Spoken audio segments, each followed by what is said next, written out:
Om Shri Sai Ram. Sathya Sai Vahini by Bhagavan Shri Sathya Sai Baba.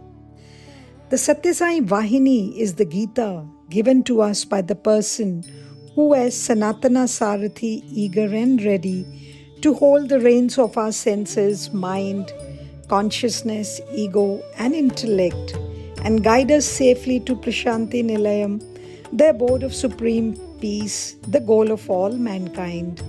May we all be blessed by His love and grace. Chapter 23, Modes of Worship. The Veda is the most ancient as well as the most lasting knowledge or Shastra discovered by man. That is to say, man has not invented it. He has only recollected it in the serene silence of the soul.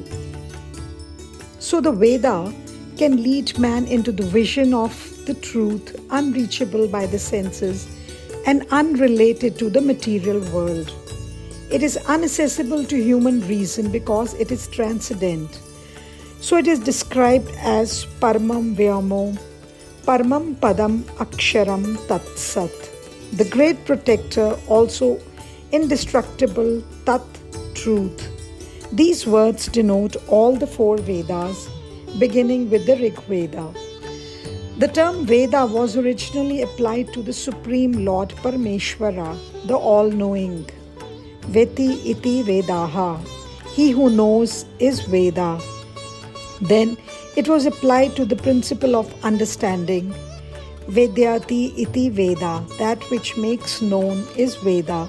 The Rig and other Vedas have the all-knowing characteristic. So this meaning too is appropriate. Later the word was applied to activities in consonance with the Vedas. Activities promoting the goals laid down, namely righteous, economic, volitional and spiritual. The Supreme Lord is all-seeing. He is the person on whom all the hymns of the Vedas converge. The Vedas enable man to get the vision of that Lord, and those who have earned that vision are the Rishis. They are guided by the Vedas. Many hymns and declarations emerged from them. As a result, the Supreme Lord Himself is referred to the great sage Maharishi in the Brahma Sutra. Among the 108 names of Shiva, the Supreme Lord, we find Maharishi and Mukhya Rishi, the chief sage and the foremost sage. Even the Veda is personified and referred to as Rishi for the same reason. Brahman, the vast expanse, is another word which denotes the Supreme Lord as well as the Veda. Hence, all acts undertaken with no other desire than the attainment of Brahman are also known as Brahma activity. A Brahma Yajna, a Rishi Yajna, is a sacrificial act with no desire to earn the fruit ensuing therefrom, designed to gain the vision of truth. While performing such sacrificial acts and yajnas, the expression swaha is used. Yajnas are pure, auspicious, sacred acts. This exclamation swaha, used while offering oblations or reciting the Veda, is full of significance. Keshava Swaha, offer it to the Lord Keshava, that is Krishna. Pranaya Swaha, offer it to the vital layers. Indraya Swaha, it is offered to Indra. The expression is used in this manner. The meaning generally given is, let this be duly consumed. May these materials we are now placing in this holy fire be fully accepted and consumed, so that through this fire they can reach the deity for which it is intended. Keshava, Prana, Indra, doubts may arise. Why pray to fire for something which is inevitable? Because it is the very nature of fire to burn all that is put into it. But the scriptural meaning is different. Kalidasa in the poem Kumara Sambhavam describes the Himalayas as Deva Atma, divine souled, that is to say, the embodiment of the divine. The scriptures distinguish the divine body and the material body, which each entity and being possesses. The divine body of everyone cannot be cognized by the senses. When an oblation is given to it, it becomes sanctified. The ahuti or oblation is transubstantiated into havis, a special offering of food during Vedic ceremonies. The oblation or ahuti is thus described in the Veda. The offering and offering become one through the acceptance.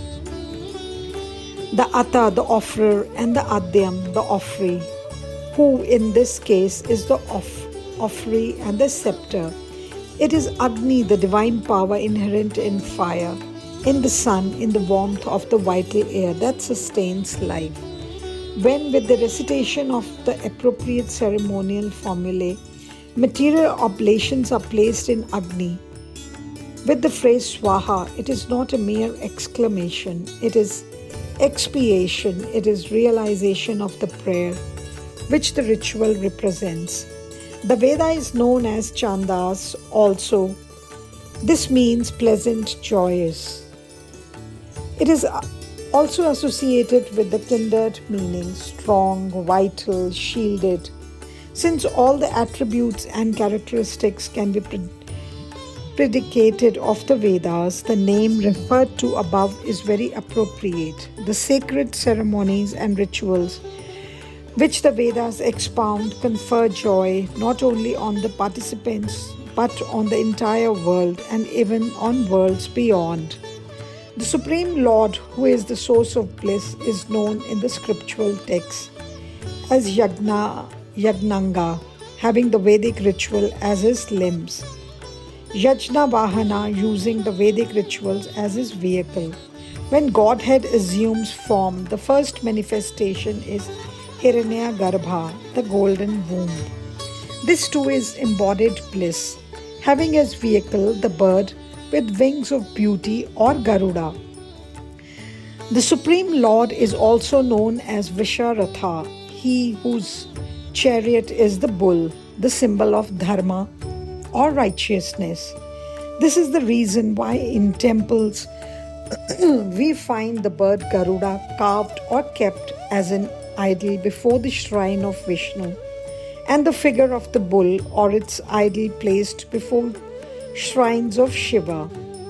Cha or Chadana has its root meaning other important aspect of the Vedas, shielding, fostering or promoting the welfare, the ultimate liberation of humans engaged in the unceasing round of worldly affairs.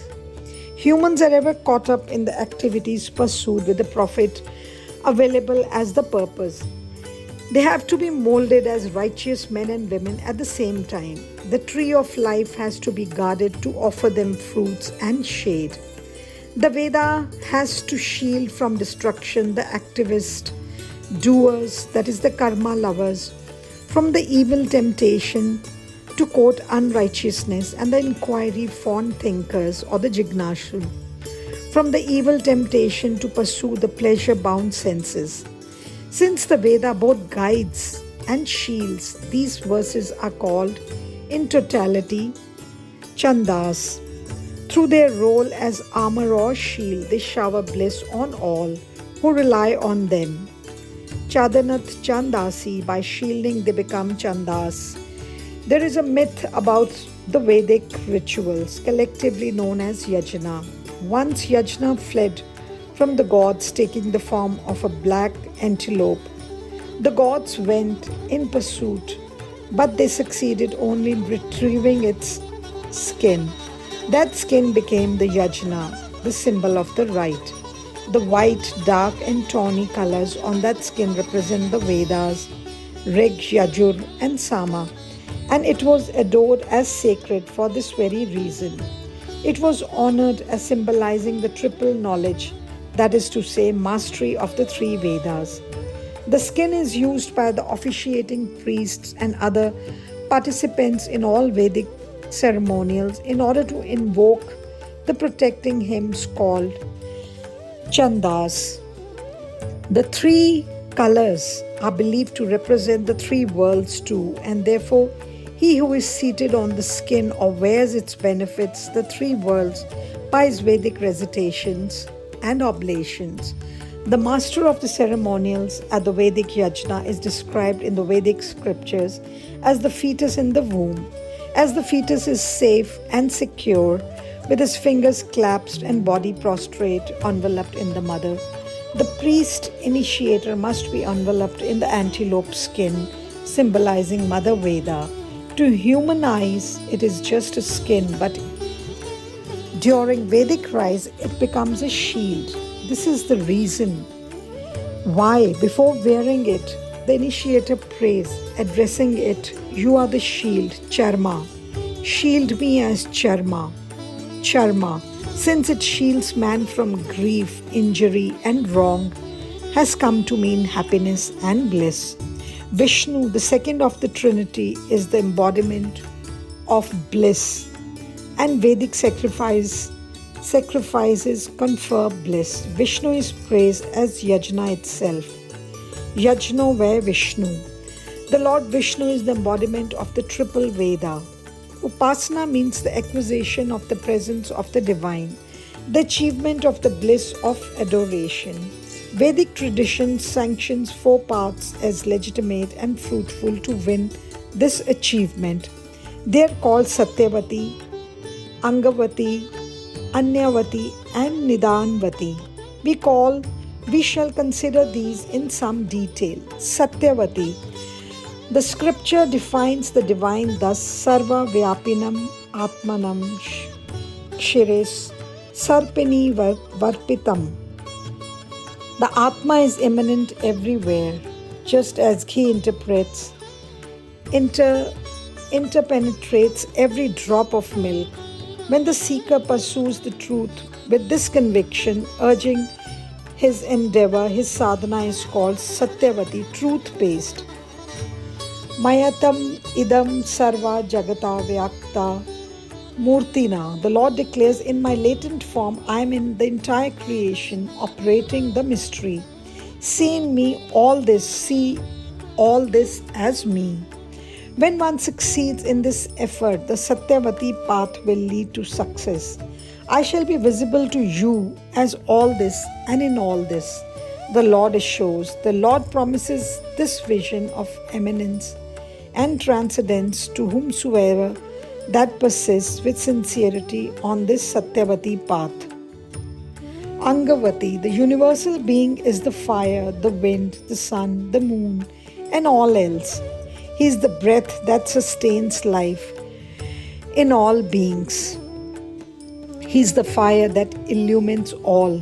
He is the rain that feeds the plants, that provides sustenance. So he can be adored either as fire, Agni, or as wind, Vayu, or as rain, Varuna. As having graciously assumed all those beneficent forms, this approach through the benign manifestation of Angas is the Angavati path. Anga means a limb, a fact, a feature. Anyavati, picturing the many-faceted divine and symbolizing in perceivable ways the attributes that are evidenced in each facet, the seeker endeavors to acquire the presence of the divine. One form of the divine, the omnipresent Vishnu, is pictured as having the conch, symbol of the primeval word of sound, the wheel, the symbol of time, and the mace, symbol of might and majesty, with the facet to which is ascribed the power and willingness to overcome obstacles. Vigneshwara, the single tusk symbolizing sharpness and concentration, is associated. Ishvara or Shiva, the facet of disintegration and dissolution, has the Trishulam or trident symbolizing in its three prongs the past, the present, and the future. Rama, the form of righteousness or Dharma, is always pictured with the Kodanda, the bow, which can send the arrow will straight to the target. Krishna, the manifestation of universal love, has on his crown a peacock feather symbolizing 1,000-eyed glands of grace. He bears a flute on which he plays enthralling tunes. The flute is the symbol of the egoless, desireless seeker. The facet of wisdom pictured as the goddess Saraswati has a veena in her hand. The veena is a stringed musical instrument symbolic of heartstrings responding with harmony and melody to the gentle touch of the true, the good and the beautiful. Seekers meditate on these pleasing personifications and the significance of the symbols of their attributes and adore the divine in the delight that wells up in their hearts. This is named the Anyavati path, the path through symbolized divinity. Anya meaning the other, the injunctive, the appuritan, the appuritenance. Nidanavati, this path is slow, but progress is always achieved when each step is successfully negotiated. Shravanam, listening to the glory of God. Kirtanam, singing joyously his unique graciousness. Vishnu Samaranam, keeping in memory and recapitulating always the majesty and mercy of the Lord. Pada Sevanam, aspiring to fall at the feet of the Lord. Archanam, offering prayers to the image or the idol of the Lord. Vandanam, offering gratitude for blessings received. Dasyam, surrendering to the will of the Lord. Sakhyam, confiding completely in Him. Atma Nivedanam, dedicating thought, word and deed to Him. Tanmaya Shakti, longing to merge in Him. And Parama Viraha Shakti, agony at the slightest separation from Him. These are the 11 stages which the seeker has to pass through to win the final consummation in bliss. Hence, the name for this path is slow and sure, Nidana. These 4 paths, Satyavati, Angavati, Anyavati and Nidanavati, are each one progressively more commendable than the previous ones. As far as simplicity and practicability are concerned, they award in the end oneness with the universal will. Of the various other upasanas or sadhanas which are mentioned in the sacred texts and practiced by seekers, Pratikopasana or idol adoration or Pratirupasana, image adoration, is included under Angavati Upasana. Sarvataha Panipadam Tat Sarvatokshi Siramukham, everywhere his hands and feet, everywhere head and face. The Lord Madhava has his hands everywhere, for he is in all. He sees through all eyes, he thinks, plans and resolves in all heads. He eats through all mouths, hears through every ear. Through one form you can adore him, as all forms. This is the highest ideal. He is latent in all beings. He operates unseen in and through all. This is the Pratirupa Upasana, worshipping him as present in each. These are sundry other upasanas, steady worship, too mentioned in the texts. Bhava Upasana, ascribing to the Lord the highest splendor, the deepest compassion, the most potent power, etc., and worshipping him as such. Gita Upasana, adoring him as the master and preceptor who teaches the Gita and reveals the way. The epic Mahabharatam is revered as a Veda, the 5th one. It sets out the code of morality that man must adhere to for realizing his goal both here and hereafter. It is an inexhaustible treasure chest of guidelines for righteous living and spiritual uplift. Here, the Lord can be seen on the theatrical stage of Dharma Kshetra or field of Dharma, With all the equipments and roles, the plots and counterplots, the denouements and devices for the cosmic play, he's enacting in his own marvelous way. That play is the epic, the Mahabharatam. In this play, the actors and the actresses, the dialogues and the texts, the cues and songs have been assembled by him. He's the cast, the director, the audience, all. It is Madhava who manifests himself and manipulates in everything and being. On one side, boundless material strength urged on by unrighteous greed, and on the other, the apparently limited strength of the Atma, the ever righteous. In the cosmic confrontation and conflict between these two forces, the Lord stands forth as the arbiter, the supreme embodiment of the victory of right over might. This is the ultimate ambrosia available in the Mahabharatam, the Bhagavad Gita, the song of divine triumph. The core lesson which the epic is bent on teaching is contained in the Gita, the seeker surrendering with the words, Karishya Vachanam Tava, your word shall be obeyed, and the Lord admonishing the seeker, Swadharme Nidhanam Shreha. In fulfilling the duty assigned to you lies your safety and prosperity. All work should be tested on this criterion. The path of dedication to the will of God, that is bhakti, should not be discarded, for it can lead you to all-round delight and bliss. Instead, if one closes his eyes and instills into himself the conceit that he is the Brahman, he will miss the joy and become a victim of anxiety. When you pound husk, you cannot expect rice grains to result, can you? And Krishna is no other than the very Brahman. Advaita Upasana, the body of the cow has milk in it. The milk has ghee in it.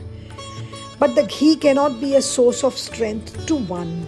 The milk has to be drawn, yeast added to curdle it, butter has to be churned out and clarified to produce the ghee, which when consumed by one can give one strength. So too, through God, though God is omnipresent and omnimotivating, he has to be discovered and cognized in order to realize bliss awareness. Like oil in mustard, butter in yogurt, like water inside the earth, like fire in timber. God is present but not patent everything. God is in the human body and in the human mind. To become aware of him there, spiritual effort is necessary. When that is undertaken, the unity of both can be realized. One will not thereafter experience two or difference. The awareness of the one without a second is liberation, release from bondage. Vishishtata Devata. Vishisht Advaita, qualified monism. Ramanuja considered the problem whether the God whom one seeks to worship and realize as real must be conceived as being apart from oneself, or whether God can be conceived as in oneself. His answer is, life is the soul of the body. God is the soul of life.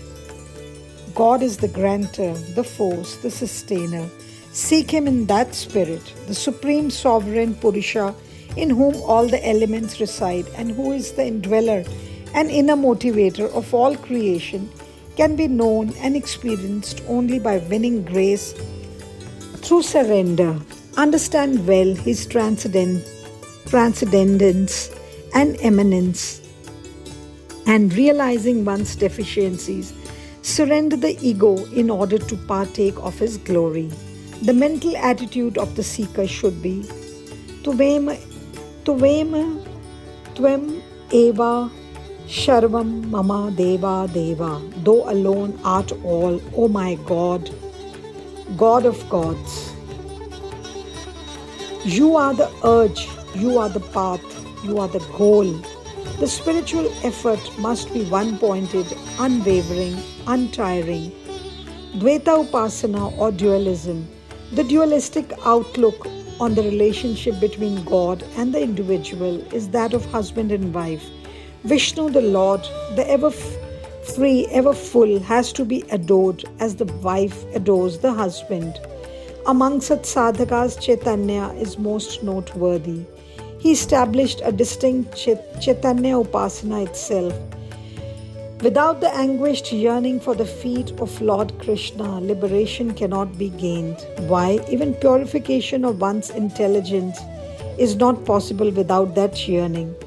This is the assertion of Chaitanya. He declares that sages and others capable of being immersed in inner bliss can enjoy the ecstasy of the Supreme Consciousness through the contemplation of the auspicious, restorative and cleansing attributes of the Lord, Sri Hari. No text or scripture is needed for one to realize this bliss.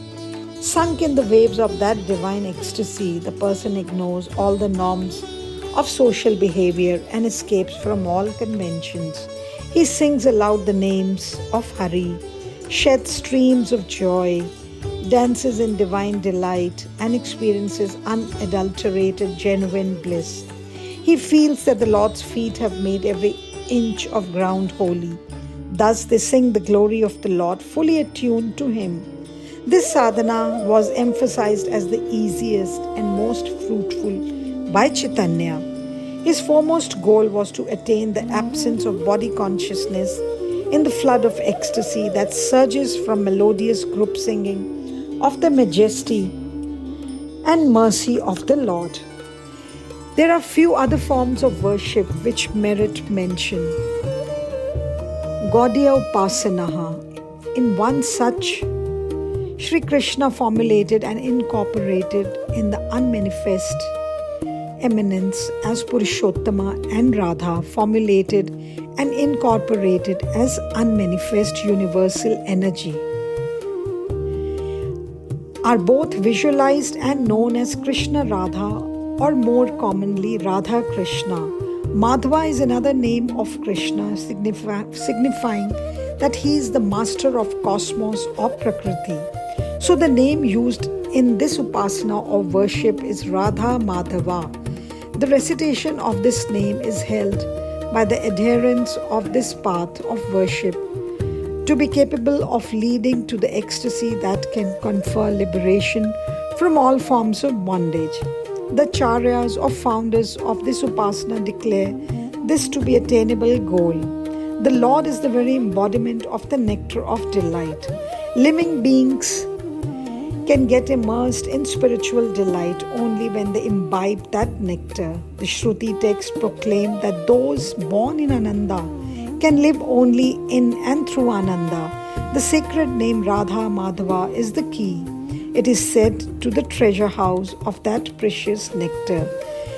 Radha Madhava is Prakriti Purusha, and this dual category is assumed to represent the duality of Jivatma and Paramatma, the individual soul and the universal soul, the wave and the ocean. The worship is offered to both through that name. Vallabhacharya proclaimed, Krishnastu Bhagavan Swayam. Krishna is the Lord Himself. Attaining Him was explained to be equal to merging in the universal, the goal of genuine monists. Sai Upasana is also Shiva Upasana is also a notable path. This emphasizes the worship of Shiva as formulated in the lingam or symbol.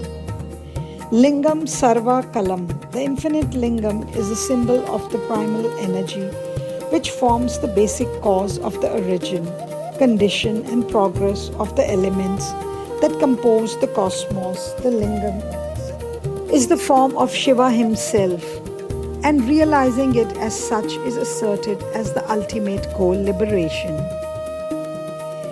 Veera Shaiva advocates the worship of Shiva, the Lord of Ishvara, as the one and the only, everywhere and always, the merging of the individual in the splendor of the lingam or Ishvara is the acme of all sadhana, the achievement of liberation. Pashupate Upasana, the individual entity Jiva, is tied by the bond Pasham of the qualities or modalities arising from nature. Pashupati or Shiva is worshipped in order to earn freedom from bondage. Sakto Upasana, Sarva Devamai Devi. Devi is all gods. The primal universal energy, Adi Parashakti, is conceived as the matrix of all forms of divinity. The cosmic urge, the Prakriti, is the cause of the variety and multiplicity of expression, the manifold forms. The Maheshwara, supreme divinity, has this capacity to manifest and is therefore so named. Maheshwara and Parashakti are two aspects of the same force. This dual-faceted force motivates the universe from the vast expanse of the sky to the entire earth. The unmanifest Supreme Person manifests as the feminine universal, the Maya, the Parashakti. In each individual, it is experienced as knowledge, strength, and activity. Jnana Upasana, the Marwadi money lenders community. Jaina Upasana, or the Marwadi money lenders community, in worshiping the Lord, adopt a Vaishnavite stance. Idols of Vishnu with the traditional equipment of the conch, the wheel, the mace, and the lotus are found in Jain temples. The Jains have their mantra, Namo Arihari Ritanam, Namo Siddhanam, Namo Airiyanam, Namo Vyajayanam, Namo Lopa Sabhya Sahunam. Meaning, salutations to the great heroes who have conquered desire. Salutations to the Siddhas. Salutations to the great masters of spiritual wisdom. Salutations to the great teachers who transmit the wisdom. Salutations to the good persons of all lands. This fivefold adoration helps remove the evil effects of all sinful acts. Experiencing the meaning of this mantra gives one the sum of prosperity. The Jains declare that when one merges in this universal adoration, one is liberated and attains moksha. Seek Upasana, the preceptor guru who reveals the Atma and makes one conscious of its existence as one's reality, has the highest place in the system of worship. The collection of the teachings of the Gurus, referred to as Granth Sahib, is extolled and revered by the Sikhs. It is derived from the spring of Bharatiya or spiritual traditions. Its ideas form the very core of the Bharatiya cultural traits. Christ Upasana, or Lord Jesus is the Savior. Man is by nature prone to fall into sin, knowingly or unknowingly. Jesus shed his heart blood on the cross to free man from sin and cleanse his soul. Follow this Lord and his teachings contained in the Bible and worship him. This is Christ Upasana. Sing his glory and adore him through hymns. This is the mode of worship which this Upasana envisages. Muhammadam Upasana. Imamadari Kheda mein ho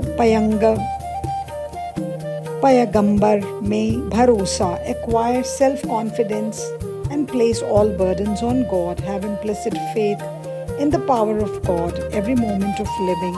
Recognize it at every step. These are the rules for meaningful life. One has to evidence one's rectitude in the darbar or palace of the Lord when one lays down his body. So one has to follow the straight path laid down by the Lord until the very end. For this, the Holy Quran is the guide. It has to be revered and observed down to the very letter. This is the spiritual instruction to be observed in this Upasana. Allahu Akbar. La ilaha illallah. This is the sacred formula of Islam. It signifies that God is the supermost sovereign. Allah is the undisputed, unexcelled ruler of creation. He alone is worthy of worship. In the Bhagavad Gita, Lord Krishna says there is nothing higher than me. The Quran formula says the same. The Muhammadan Upasana too is a form of the same spiritual practice based on the same truth. All these upasanas reveal that since man initiated his age-long inquiry into his own truth, he has accumulated, especially in Bharat, a vast spiritual treasure which can save him from sorrow and bondage. The treasure is so vast and so deep that it has survived the passage of centuries, as vast and as deep as ever it was, unaffected by the emergence of different modes or the influx of other forms of worship. Besides, the spiritual wisdom of India is today a triumphant beacon, shining in one resplendent flame in the thickening darkness, illumining all lands, encompassing all races, and enchanting all mankind. There is no fortune more splendid than being born on this sacred land, Bharat, repository of this magnificent and beneficent culture which can save the world. Becoming aware of this blessing is indeed a spring of immeasurable ananda. Jai Sai Ram. साईश्वराय विद्महे सत्यदेवाय धीमहि तन्नः सर्वप्रचोदयात्। ॐ साईश्वराय विद्महे सत्यदेवाय धीमहि तन्नः सर्वप्रचोदयात्। ॐ साईश्वराय विद्महे सत्यदेवाय धीमहि तन्नः सर्वप्रचोदयात्।